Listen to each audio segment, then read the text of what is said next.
Nama saya Balkis Naurah Salsabilah dengan NIM 190515141083. Kali ini saya akan membahas mengenai standarisasi jaringan komputer.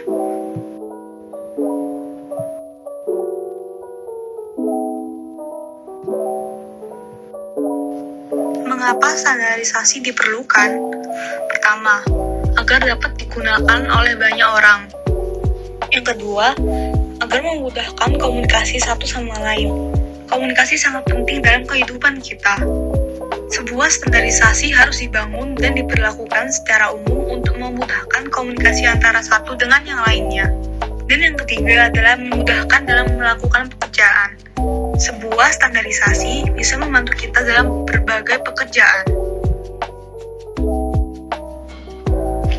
Pada saat kita memulai langkah ke dalam ilmu jaringan komputer, hal yang pertama kali kita pelajari biasanya adalah TCP/IP. Agar komunikasi dan pertukaran informasi bisa terjalin dengan baik, dibutuhkan bahasa yang sama. Walaupun merek host jaringan tersebut berbeda-beda, host masih bisa berkomunikasi dengan host lain karena menggunakan standar komunikasi yang sama, yakni TCP/IP. Protokol internet pertama kali dirancang pada tahun 1980-an. Namun di tahun 1990-an, yang dimana internet semakin populer dan host yang semakin banyak, mulai bermunculan protokol yang hanya bisa digunakan oleh kalangan tertentu, ataupun protokol tertentu yang belum tentu kompatibel di protokol lain pabrik. Sehingga pada akhirnya, Badan International Standard Organization atau ISO membuat standarisasi protokol yang saat ini dikenal dengan protokol Model Open System Interconnection atau disingkat OSI. Model OSI ini menjadi referensi dan konsep dasar teori tentang cara kerja sebuah protokol.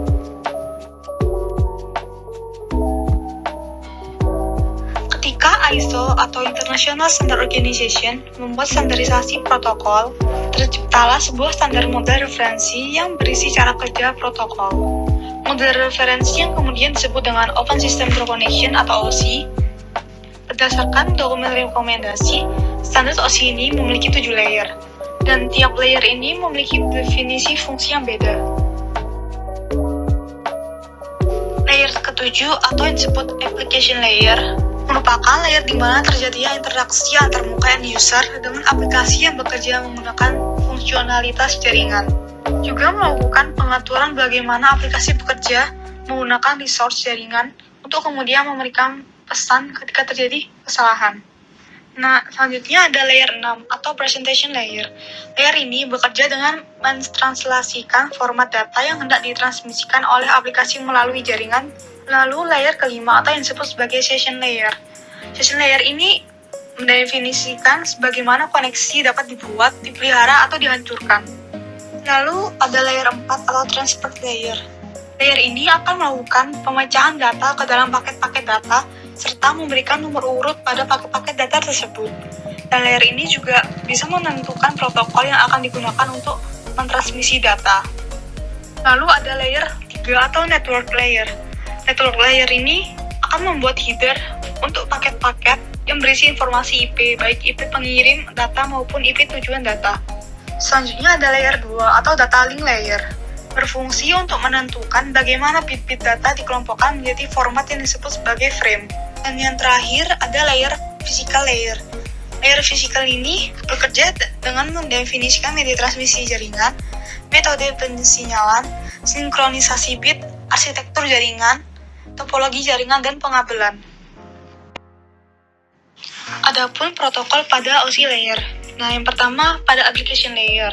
Ada FTP, HTTP, NFS, DNS, MIME, SMB, DHCP, POP3, NNTP. Selanjutnya pada presentation layer tuh terdapat Telnet, Network Cell, SNMP. Sedangkan pada session layer terdapat NetBIOS, NetBUI, ADSP, PAP, SPDU. Pada transport layer terdapat TCP dan UDP. Di network layer ada IP, ARP, RARP, ICMP, dan IGMP. Dan pada data link layer ada PPP dan SLIP. TCP/IP adalah singkatan dari Transmission Control Protocol, Internet Protocol. Ini secara khusus dirancang sebagai model untuk menawarkan aliran byte yang sangat andal dan ujung ke ujung melalui internet network yang tidak dapat diandalkan. Karakteristik pada OSI model. Layer hanya boleh dibuat di mana tingkat abstraksi tertentu diperlukan. Fungsi setiap layer harus dipilih sesuai dengan protokol standar internasional. Jumlah layer harus besar sehingga fungsi yang terpisah tidak boleh diletakkan di layer yang sama. Dalam model OSI, setiap layer bergantung pada layer bawah berikutnya untuk melakukan fungsi. Perubahan yang dibuat dalam satu layer seharusnya tidak memerlukan perubahan di layer lainnya.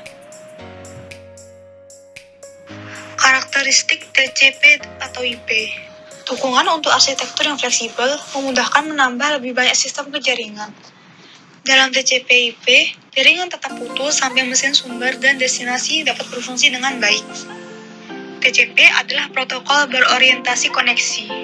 TCP menawarkan keandalan dan memastikan bahwa data yang tiba di luar urutan harus diatur kembali. TCP memungkinkan Anda untuk menerapkan kontrol aliran. Perbedaan dari model OSI dan TCP atau IP adalah model OSI merupakan model generik yang didasarkan pada fungsionalitas setiap lapisan. Sedangkan model TCP atau IP adalah standar berorientasi protokol. Model OSI membedakan 3 konsep yaitu layanan, antarmuka, dan protokol. Sedangkan TCP atau IP tidak memberikan perbedaan yang jelas antara ketiganya. Model OSI juga memberikan pedoman tentang bagaimana komunikasi perlu dilakukan. Sedangkan protokol TCP atau IP menata letak standar yang menjadi dasar pengembangan internet. Jadi, TCP atau IP adalah model yang lebih praktis. Di OSI, model dikembangkan terlebih dahulu, dan kemudian protokol di setiap lapisan dikembangkan. Dalam TCP atau IP suite, protokol dikembangkan terlebih dahulu, dan kemudian model dikembangkan. OSI model memiliki 7 lapisan, sedangkan TCP atau IP memiliki 4 lapisan. Keuntungan dari OSI model, yaitu mengurangi kompleksitas dan menstandarkan antarmuka, memfasilitasi rekayasa modular, membantu memastikan teknologi yang dapat dioperasikan, membantu mempercepat evolusi, protokol dapat diganti dengan protokol baru saat teknologi berubah, memberikan dukungan untuk layanan berorientasi koneksi, serta layanan tanpa koneksi, termasuk model standar dalam jaringan komputer, mendukung layanan tanpa koneksi dan berorientasi koneksi, menawarkan fleksibilitas untuk beradaptasi dengan berbagai jenis protokol. Keuntungan dari TCP atau IP, membantu untuk membuat atau mengatur koneksi antara berbagai jenis komputer, beroperasi secara independen dari sistem operasi, memungkinkan internet working antar organisasi. Model TCP/IP memiliki arsitektur client server yang sangat scalable, dapat dioperasikan secara mandiri, mendukung beberapa protokol perubahan, dapat digunakan untuk membuat koneksi antara 2 komputer. Kerugian dari OSI model hanya dapat menggunakan sebagai model referensi, tidak mendefinisikan protokol khusus apapun. Dalam model layer jaringan OSI, beberapa layanan diduplikasi di banyak layer seperti layer transport dan data link. Layer tidak dapat bekerja secara paralel, karena setiap layer harus menunggu untuk mendapatkan data dari layer sebelumnya. Kerugian dari TCP atau IP. TCP atau IP adalah model yang rumit untuk disiapkan dan dikelola. Overhead TCP atau IP lebih tinggi dari IPX atau Internet Network Packet Exchange. Dalam hal ini, model layer transport tidak menjamin pengiriman paket. Mengganti protokol di TCP atau IP tidaklah mudah, dan tidak ada pemisahnya yang jelas dari layanan antarmuka dan protokolnya. Perbedaan dari UDP dan TCP atau IP.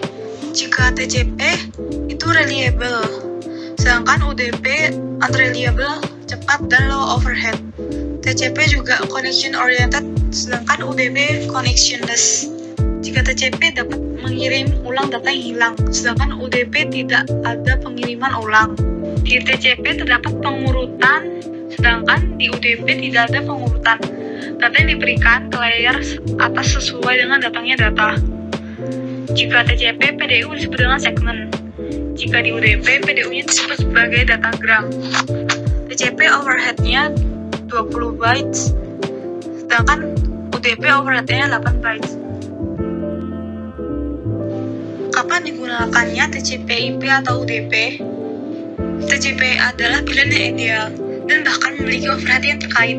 Oleh karena itu, ketika sebagian besar overhead ada dalam koneksi, aplikasi Anda tetap terhubung untuk jangka waktu berapapun. UDP sangat ideal untuk digunakan dengan multimedia seperti VoIP. TCP digunakan ketika klien dan server secara independen mengirim paket pada saat itu. Penundaan sesekali dapat diterima.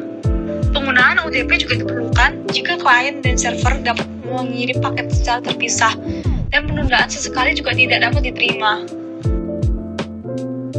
Fitur yang ada pada TCP/IP dan UDP. Di TCP terdapat delivery acknowledgement. Ada juga transmisi ulang dan dapat menunda transmisi saat jaringan padat. Juga mudah untuk mendeteksi kesalahan. Sedangkan pada UDP dapat mendukung aplikasi padat bandwidth yang mentolerir kehilangan paket. UDP juga lebih sedikit penundaannya. UDP dapat mengirimkan paket dalam jumlah besar, tapi kemungkinan kehilangan data. Di UDP juga mengizinkan transaksi kecil. Penerapan UDP. Metode UDP sebagian besar digunakan oleh aplikasi yang sensitif terhadap waktu, serta oleh server yang menjawab pertanyaan kecil dari basis klien yang lebih besar. UDP kompatibel dengan siaran paket untuk dikirim ke seluruh jaringan dan untuk pengiriman multicasting. Juga digunakan dalam sistem nama domain, voice over IP, dan game online.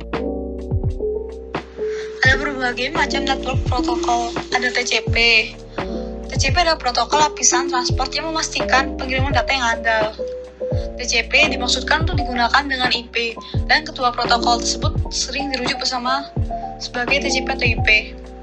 HTTP atau Hypertext Transfer Protocol adalah dasar dari World Wide Web, internet yang berinteraksi dengan sebagian besar pengguna, digunakan untuk transfer data antar perangkat. HTTP termasuk dalam lapisan aplikasi. Sedangkan HTTPS seperti yang HTTP. Namun HTTP ia tidak dienkripsi. Penyerangan manapun yang mencegat pesan HTTP dapat membacanya. HTTPS itu versi secure-nya. HTTPS dapat mengoreksi dengan mengenkripsi pesan HTTP. Lalu ada TLS atau SSL. Transport Layer Security adalah protokol yang digunakan HTTPS untuk enkripsi. TLS dulu disebut sebagai Secure Sockets Layer. Lalu ada UDP, yaitu User Datagram Protocol. Ada alternatif yang lebih cepat tetapi kurang dapat diandalkan untuk TCP pada lapisan transport. Ini sering digunakan dalam layanan seperti streaming video dan game, di mana pengiriman data yang cepat adalah yang terpenting. Kemudian ada Domain Name System atau DNS. Adalah distribut database yang dipakai dalam pencarian nama komputer di dalam jaringan menggunakan TCP atau IP. DNS dapat bekerja pada jaringan dengan skala kecil sampai dengan global. Terkadang DNS juga digunakan pada aplikasi yang terhubung langsung dengan internet. Kemudian ada SSH, yaitu Secure Shell, sebuah protokol jaringan yang memungkinkan terjadinya pertukaran data antara dua komputer dengan aman, mulai dari mengirim file, mengendalikan pada jarak jauh, dan lain sebagainya. Dibanding dengan Telnet, FT, protokol ini mempunyai tingkat keamanan yang unggul. Lalu ada Telnet, yaitu Telecommunication Network. Dikembangkan pada tahun 1999. Telnet memiliki standarisasi sebagai IETF STD8 yang merupakan standar internet pertama kali. Protokol ini berjalan pada koneksi internet atau LAN. Namun sayangnya Telnet mempunyai keterbatasan keamanan yang masih beresiko. Well-known port, angka dari 0 hingga 1023, digunakan untuk mengidentifikasi layanan jaringan pada jaringan IP pribadi atau internet publik. Berada di bidang di header TCP atau UDP, nomor port mengarahkan paket ke aplikasi yang sesuai dengan server. Port terkenal yang paling umum adalah 80 yang mengidentifikasi lalu lintas HTTP untuk server web. Lalu ada Register Port, Internet Assigned Numbers Authority atau IANA mendaftarkan port 1024 hingga 49151 untuk kenyamanan komunitas internet. Nomor port dari 49152 hingga 65535 adalah port pribadi, juga disebut sebagai port dinamis.